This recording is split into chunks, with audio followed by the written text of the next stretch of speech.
I never used to smoke. I had my first cigarette in college. There was a mass invite to Tom Harris's birthday party. I knew Tom from my economic class. We had never spoke before, so this invite was unexpected. Of course I went. I gave Tom a bottle of Frosty Jacks as a present once I was in the door, as a thank you. He wrapped his drunken arms around me and slipped a Marlboro Gold into my fingers. I attempted it.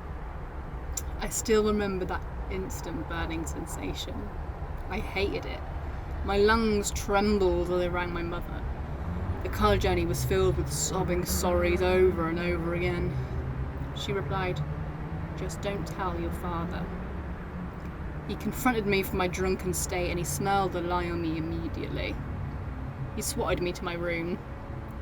A disapproving look from my father leering over his newspaper was a daily event in our household after that.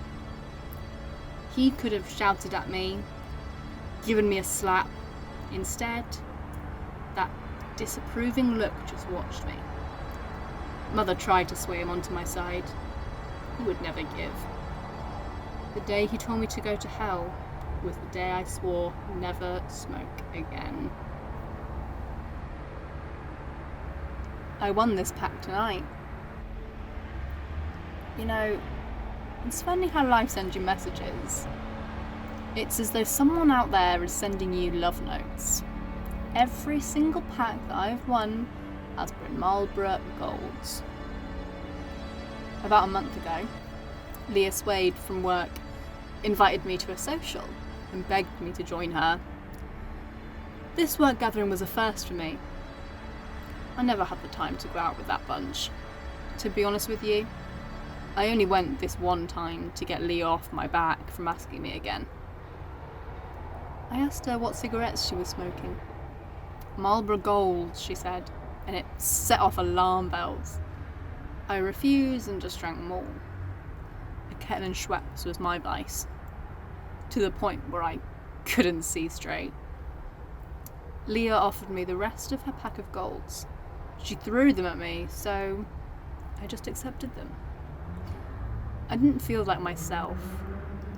When she left in an Uber, I refused for my night to be over. So I went into McCall's and bought a small Bacardi and Coke. I walked for about a mile until I hit a park. I found a bench and just sat there for a while. I liked being alone in those early hours. Bed was the last thing on my mind.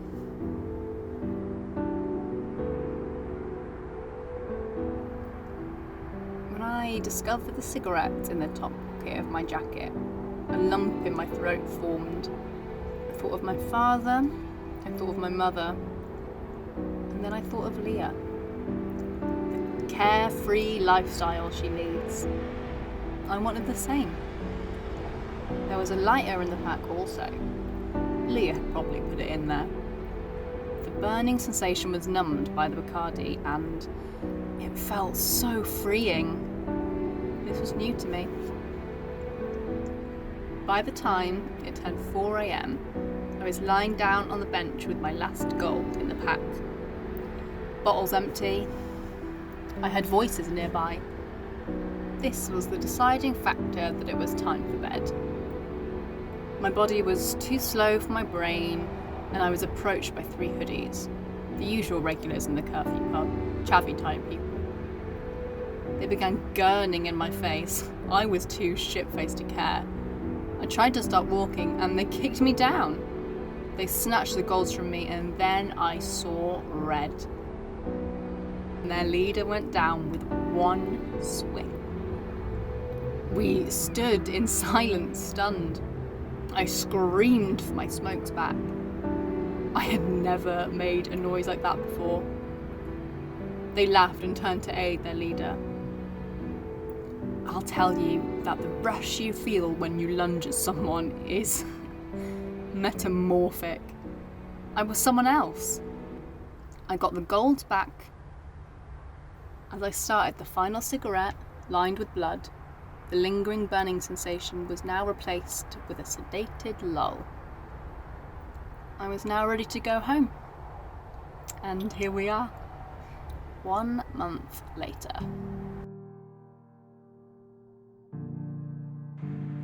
Tonight was the best yet. I'm getting too good at this. The win is something you simply can't buy. The universe wants me to win those golds. 2 separate challenges in the main city. Passed out a total of 3 times tonight, a new record for me. But I didn't leave empty-handed. 2 packs of cigarettes. One with 9 smokes in, the other with 18. I always aim to fight in this city, so when I'm blacked out cold, I know my route home easiest.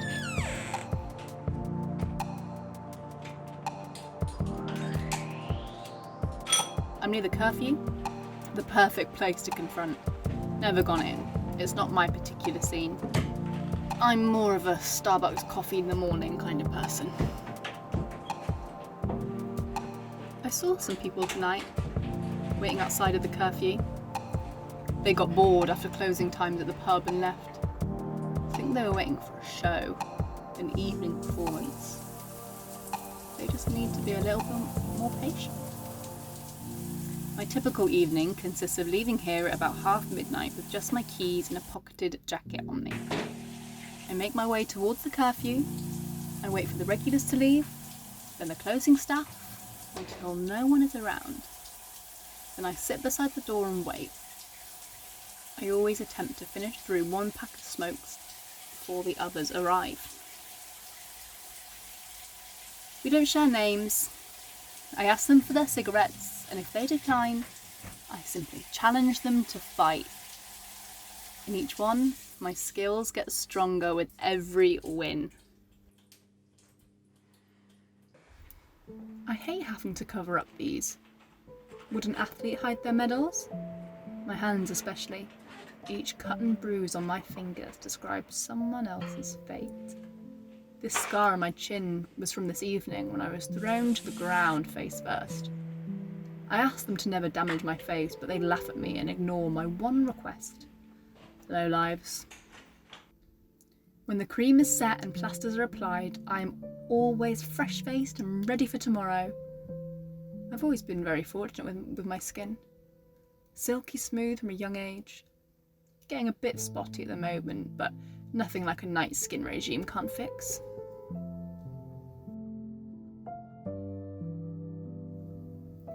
I love this cleansing mask. It does wonders for me. One before bed works its miracles in order for me to look normal tomorrow morning. Like a human again. It's the best one for me. No one wants to fight in this tired town. That sleepy feeling bears down into your chest. It throws your desires. I feel that I have numbed to everything at the moment. Nothing excites me more than being tackled to the ground. That fist-to-chest force truly awakens something in me. Everywhere else in this tired place, both my home and where I work, I am never fully realised. I daydream. I am simply not there.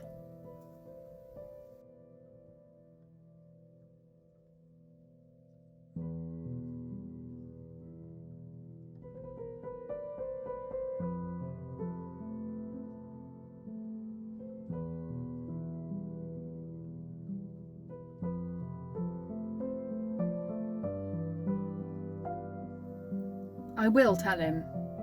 I'm just waiting for the perfect time. He's been so busy recently. Things just haven't been the same between us. Like ships in the night.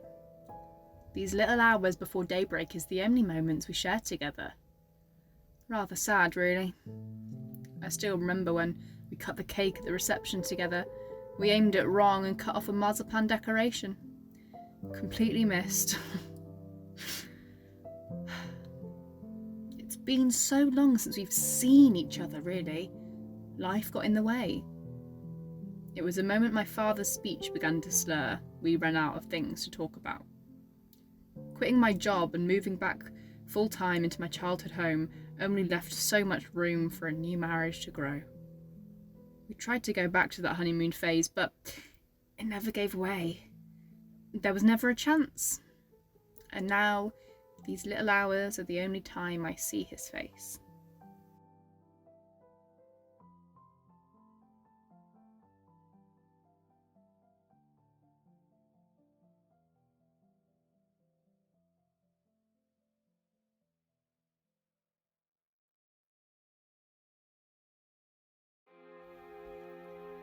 I did hide the golds, didn't I? Yes, maybe one more piece of mint before bed, just to get the smell out. I need to wash my hands as well.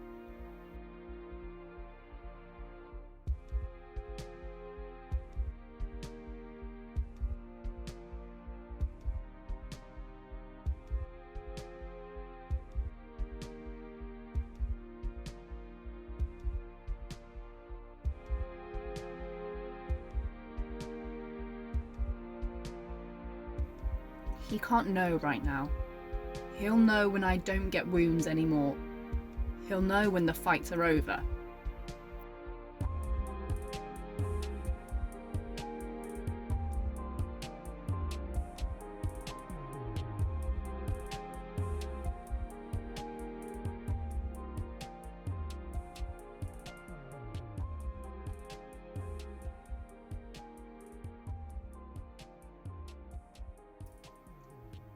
But does an athlete choose to stop winning? Maybe just a couple more golds. For now though, each scar needs to be covered, each winning gold smoked before walking into my home. Every one of my secrets hidden.